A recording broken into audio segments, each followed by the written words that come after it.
The Way of the World. Yeah. Definitely a bullseye for you because it's so folk. So tell us the story. What was the inspiration? Well, I had the finger picking part first.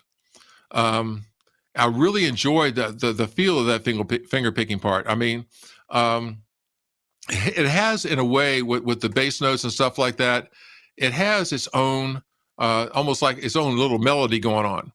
But it otherwise it's not a standalone finger picking part. Nothing like Missing My Old Man or something like that. It wasn't something like that. It needed some accompaniment. I found in the part of the percussion loop things, I found a repetitive kunga kind of thing with with a couple of things with some other different percussion instruments, and created, along with the finger picking, I created a little rhythm to go along with it. There's no bass in there at all, just the the ensemble percussion, so to speak, and my finger picking. Well, that's the one I said, Greg. The thing I sent him was over 7 minutes long, and it's not pieced together. I mean, I played the rhythm part, the finger picking part, for 7 minutes, along to the ensemble percussion thing.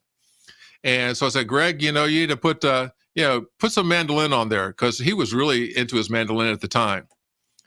He started. I mean, I got 2 tracks from him, but those are 2 nonstop. I'm starting at the beginning and playing all the way to the end mandolin parts. So he actually put like over 14 minutes worth of unedited mandolin. I'm rocking with your finger picking thing, Tom. And it was wonderful. There are some mandolin moments in there that are just stunning. I mean, Greg really is a great player. And mandolin, he was into his mandolin at the time, and it really showed, because he really came across with some really good moves on that.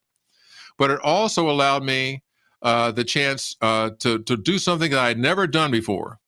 I did it only twice, once on this song and once on 17 Times, to actually play a dobro lead. I mean, I'm not known as a dobro player. Up to this point, no one had ever even seen or heard me play the dobro before, unless they had come over to the house. And but I had gotten pretty good on my dobro, and Tanya, said, you need to maybe think about putting some dobro on it. So I thought about it, and Stevie came over one day. I got out in the hallway with his AKG 414 and my dobro, my Regal dobro. And put that track on there, and it worked, because the sound of his mandolin and the sound of the dobro, it's not really a bluegrass song, but it's got those bluegrass instruments in it: acoustic guitar, mandolin, and dobro. So you can't get much better than that in terms of creating a sound. The rhythm track I tried to keep constant, but in the background, a lot like when you do your podcast with your friends, you have that music thing going on, and the underlying, it's there, and it helps the flow of things, but doesn't overwhelm, or doesn't, I guess you could say, dominate in any way that would be distracting. So I mean, that whole creation of all of that was pretty much okay, I'm going to jam for 7 minutes on this thing a couple of times, and I'm going to give it back to you. He did that, on the same time he did his electric guitar stuff, and sent it all back to me at the same time. So he gave me a wealth of stuff to work with. And some of the parts that he has, when I heard them, they were just, they were great. I mean, how a person can actually sustain that much of a mandolin lead and has so much good stuff in it for such a long time. It was a real tribute to his playing ability. Greg's a great player. Now, again, I asked you, did this start out as an instrumental?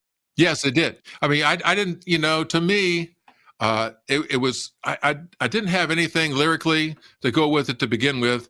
And the more I got into the whole idea of the finger picking, and then, coming up with the ensemble percussion parts that were in there, and also started playing along with my dobro, and then sent it off to Greg. And once it all kind of got back in there, it was the perfect blend. It's exactly the way that I wanted it. I didn't want to have any other, instruments in there. No acoustic guitars. It didn't need it, because there was enough right there. I've always imagined, what it might be like to actually have like Pete Schoner, picking up the percussion stuff and having somebody playing dobro, me playing acoustic guitar, and maybe have Greg Weichel on mandolin or something to do that live. How much fun that would be. It's never been done live, but it's a song that's made for being done live. You know, it's a good tune for that.